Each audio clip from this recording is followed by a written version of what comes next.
Hello po mga kababayan, kamusta po kayong lahat? And once again, welcome po dito sa Simply Talkies Vlog.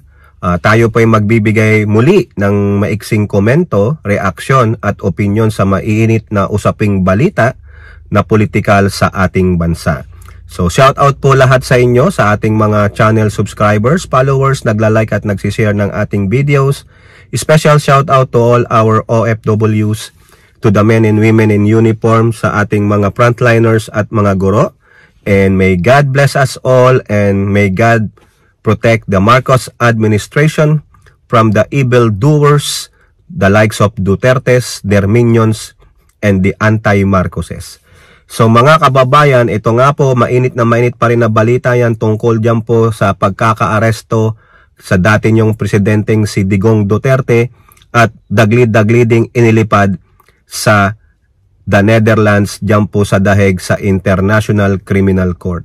No, yung pong mga kampo niya, yung mga minions niya, no, nag-iiyakan kung ano-ano pong mga fake news ang mga pinaggagawa nila sa social media na para lang po ma-justify na mali ang ginawa ng gobyernong Marcos, na kung saan sinasabi po na ibinigay ang isang Filipino citizen sa mga banyaga.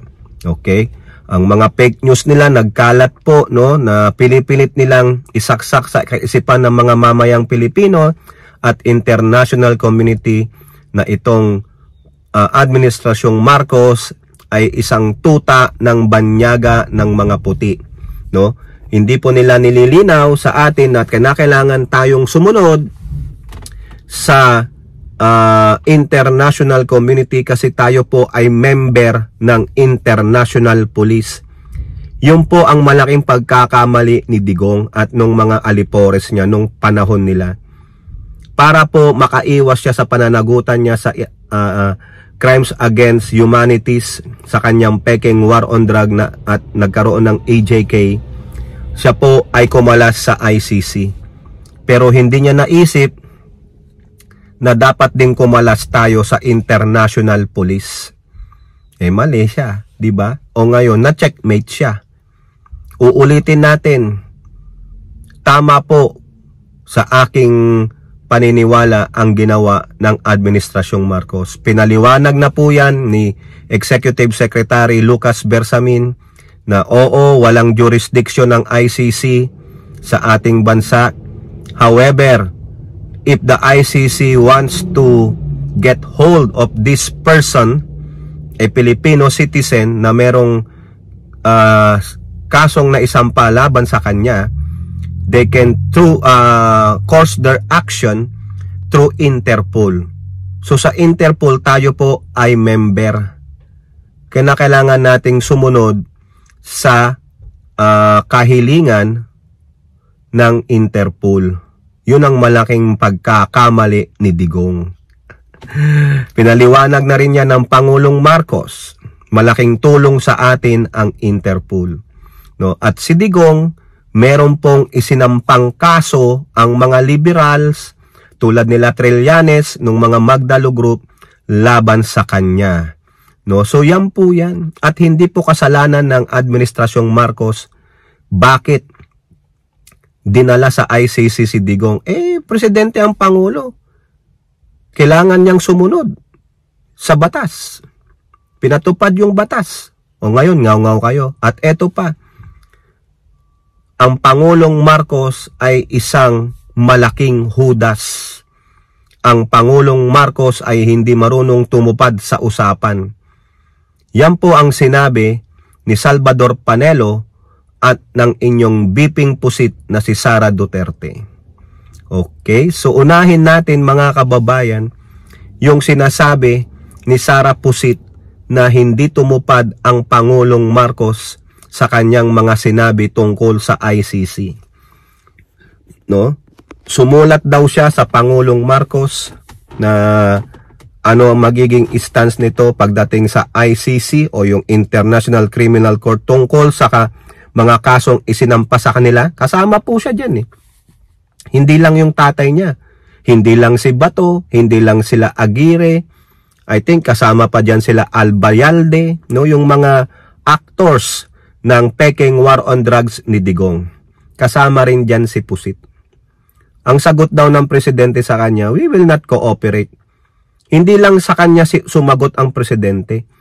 Sumagot ang Pangulong Marcos sa sangbayanang Pilipino, mga kababayan. Ilang beses po sinabi ng Pangulo sa kanyang mga media interview that we will not cooperate. May problema sa jurisdiction. Even though, mga kababayan, ang mismong korte natin, Korte Suprema, ang nagsasabi na may jurisdiction ang ICC sa time na kung saan ang krimen ay naganap.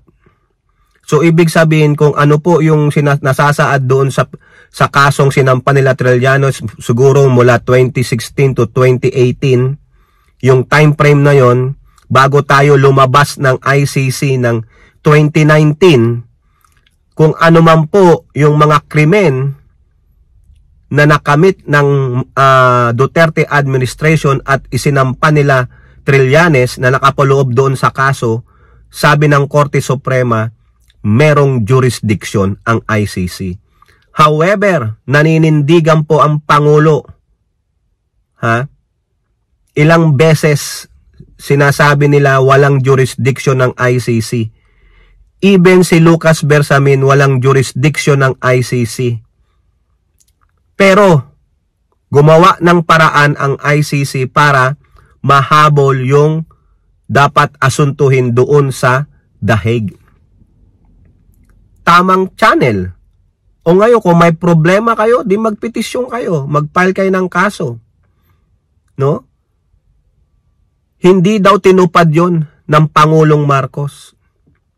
Patunayan ninyong hindi niya tinupad yung sinasabi niyang hindi tayo makikipag-cooperate. Kanino ba nakipag-cooperate ang Administrasyong Marcos? Sa ICC o sa Interpol? Sige nga, patunayan ninyo na yung mga nakausap ng gobyernong Marcos, ng ating mga otoridad, ay mga taga-ICC during na hinuhuli yung tatay mo. Diba? Ngayon, ang sisi sa Pangulong Marcos. Hindi nila alam na may kaso yung tatay nila. Ipatupad yung dapat ipatupad ng naaayon sa batas. Nagbigay na ng warrant of arrest ang ICC at ipinadala sa Interpol. Tumupad ang Pangulong Marcos sa sinabi niya.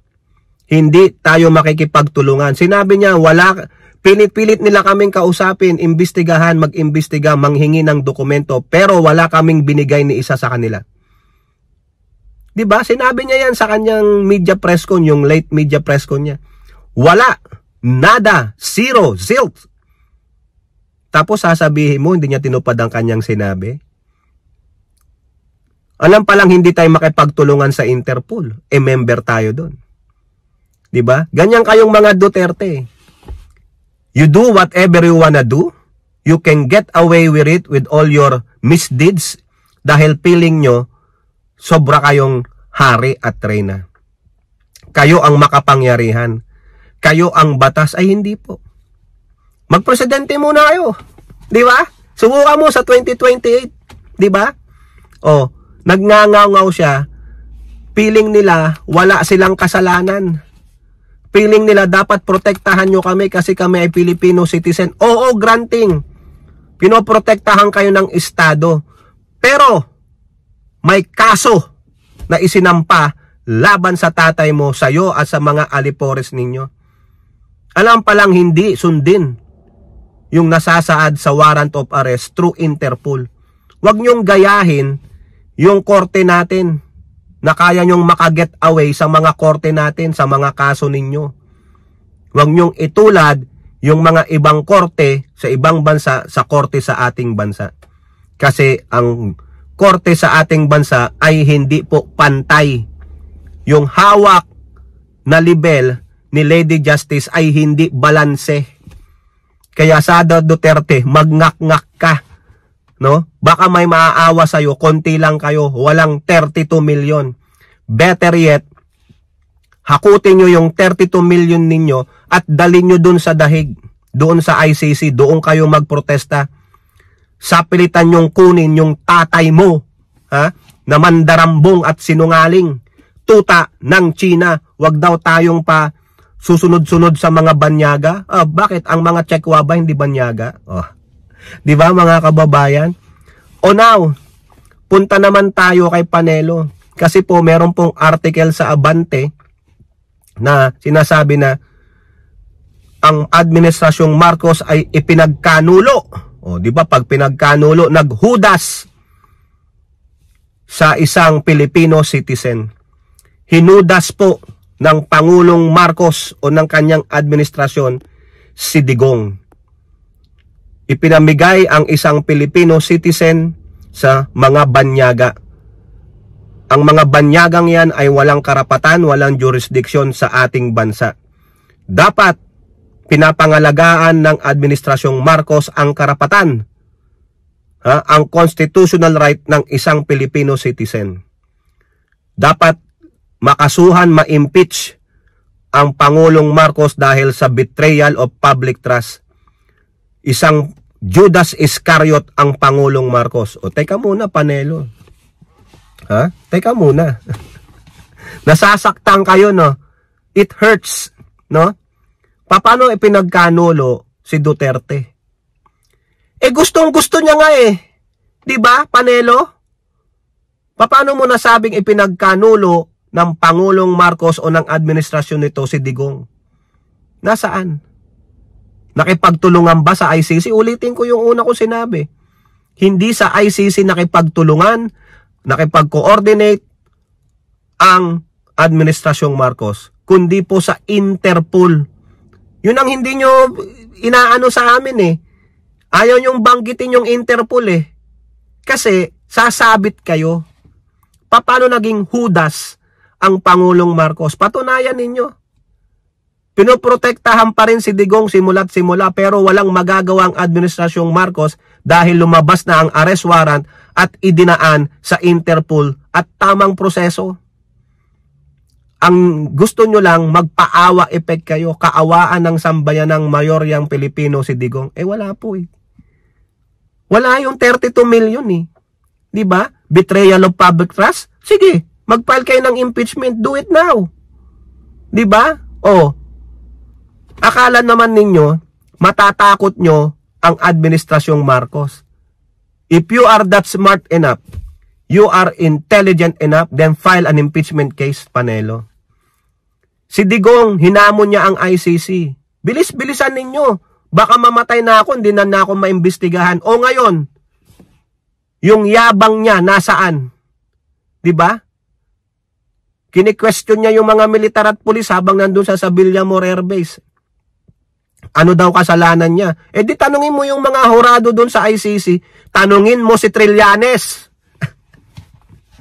Diba? O ngayon, na-checkmate kayo ni Trillanes kasi puro kayo kayabangan, puro kayo kasinungalingan. Buti nga sa inyo, no? Yan ang karma ninyo. Dapat maranasan nyo yung naranasan ng mga kapwa namin Pilipino na namatay dahil sa peking war on drugs ninyo. Maranasan ninyo yung mga luha ng mga magulang, ng mga ina, tatay na nawalan ng mahal sa buhay. Diba? Tapos sasabihin nyo, collateral damage lang sila. Mga gunggong pala kayo. Sino ang hudas talaga? Diba sila Duterte ang hudas? Lalong-lalo na, sila ay nagpasulsul sa banyagang Chekwa. Ang Duterte ang hudas. Sila po ang nagkanulo. Kaya yan ang karma nila. Kaya Panelo, kung may issue ka, sampahan mo ng impeachment case ang Pangulong Marcos. Di ba? Ang tanong, may bilang ba kayo? Wala po kayong kakamping mayorya sa Kongreso. Di ba? Yung mga kakampi nyo ang senador, nowhere to be found. Lalo na yung isa dyan, yung bato daw siya, matapang daw siya. Ngayon, nasaan ang itlog? Basag ang itlog ng bato. Napitpit po ng bato, yung itlog ni bato. Kaya Panelo, huwag kang magngangaw ng magngangaw dyan. Sampahan mo ng impeachment. Oo, patunayan mo na nagbitray ng public trust ang administrasyong Marcos na hindi pinoprotektahan ang karapatan ni Digong na isang Filipino citizen. Filipino citizen ba talaga siya? Di ba? Baka naman Chinese citizen na siya kasi ang China umaalma. Oh. Anong pakialam ng mga Chekwaha Panelo? Yun ang tanungin mo. Ha? Bakit umaalma ang China sa pagkakaaresto kay Digong? O, di ba? O, kayo po, ano pong inyong masasabi? Comment down below. And don't forget to like and share. Hope to see you in the next videos. Bye-bye. God bless.